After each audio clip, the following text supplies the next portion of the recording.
جو شخص تمہارا غصہ برداشت کر لے اور وہ ثابت قدم رہے تو وہ تمہارا سچا دوست ہے۔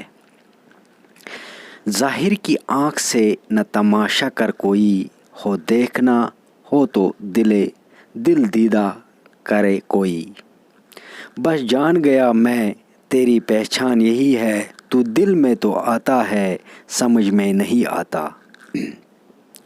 زمانے کا شکوہ نہ کرو بلکہ خود کو بدلو، کیونکہ پاؤں کو گندگی سے بچانے کا طریقہ جوتا پہننا ہے، نہ کہ سارے شہر میں قالین بچھانا ہے۔ دولت کا بہترین مصرف یہ ہے کہ اس سے عزت و آبرو کو برقرار رکھو۔